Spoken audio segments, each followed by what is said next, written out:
আরও এক স্বৈরশাসকের অবসানের সাক্ষী হলো বিশ্ববাসী। সিরিয়ায় বিদ্রোহীদের বিদ্যুৎ গতির আক্রমণে 2 যুগেরও বেশি সময় ধরে ক্ষমতা আঁকড়ে থাকা স্বৈরশাসক প্রেসিডেন্ট বাশার আল আসাদের শাসনের অবসান ঘটেছে। রাজধানী দামেস্ক এখন স্বৈরশাসক মুক্ত। রোববার দেশটির স্বাধীনতাকামী সশস্ত্র সংগঠন হায়াত তাহরির আল শাম HTS এক বিবৃতিতে এ ঘোষণা দেয়। বিদ্রোহীরা দামেস্কের প্রাণকেন্দ্রে ঢুকে পড়ার সময় ব্যক্তিগত এক বিমানযোগে পালিয়ে যান বাশার আল আসাদ। কিন্তু বাশারের অবস্থান এখন কোথায়? এই প্রশ্নই এখন সবার মনে। বাশার আল আসাদ বর্তমানে কোথায় আছেন এ বিষয়ে জানতে চাইলে তুরস্কের পররাষ্ট্রমন্ত্রী হাকান ফিদান এর সুস্পষ্ট কোনো উত্তর দেননি। সিরিয়ার প্রেসিডেন্ট এখন কোথায় আছেন এ সম্পর্কে মন্তব্য করতে পারছি না।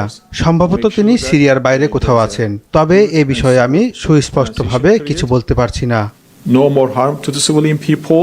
যদিও সিরিয়ার দুটি নিরাপত্তা সূত্র বলছে ক্ষমতাচ্যুত বাশার আল আসাদের বিমান দুর্ঘটনায় নিহত হওয়ার প্রবল সম্ভাবনা রয়েছে, তবে বিষয়টি নিশ্চিত হওয়া যায়নি। জানা যায় আসাদকে বহনকারী বিমানটি উড্ডয়নের কিছু সময় পর উপকূলীয় এলাকায় গিয়ে অনেকটা আকস্মিকভাবে দিক পরিবর্তন করে।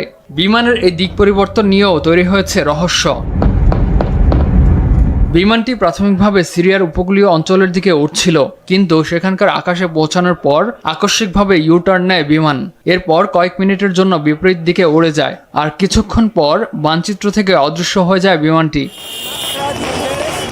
বিশ্বজুড়ে বিমানের চলাচল পর্যবেক্ষণকারী ওয়েবসাইট ফ্লাইট রাডার বলছে আসাদকে বহনকারী বিমানটি সিরিয়ার মানচিত্র থেকে অদৃশ্য হয়ে গেছে। ফ্লাইট রাডারের তথ্য মতে বিদ্রোহীরা রাজধানী দামেস্কের দখল নেওয়ার খবর ছড়িয়ে পড়ার পরই একটি বিমান দামেস্ক বিমানবন্দর থেকে উড্ডয়ন করে। তবে উড্ডয়ন করা সে বিমানে বাশার আল আসাদ ছিলেন কিনা তা তাৎক্ষণিকভাবে নিশ্চিত হওয়া যায়নি। বাশার আল আসাদের পতনের পর দেশ জুড়ে আনন্দ উল্লাসে মেতেছেন সিরিয়াবাসী। বিদ্রোহীরা আমাকে অত্যাচারী বাশার আল আসাদ থেকে রক্ষা করেছে, এটা অনেক বড় আনন্দের। এই বিজয় সবচেয়ে বড় বিজয়।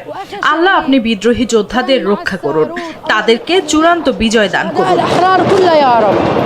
এদিকে দেশটির প্রধানমন্ত্রী মোহাম্মদ গাজী আল জালালি সিরিয়ায় অবাধ নির্বাচন অনুষ্ঠানের আহ্বান জানিয়েছেন। জালালি বলেন, নির্বাচনের মাধ্যমে সিরিয়ার জনগণ তাদের পছন্দের নেতাকে বেছে নেবেন।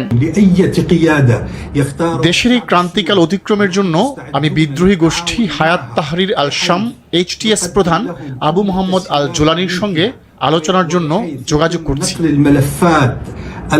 জালালির এই আহ্বান দেশটির রাজনৈতিক ভবিষ্যৎ গঠনের প্রচেষ্টায় উল্লেখযোগ্য অগ্রগতি বলে মনে করছেন বিশ্লেষকরা।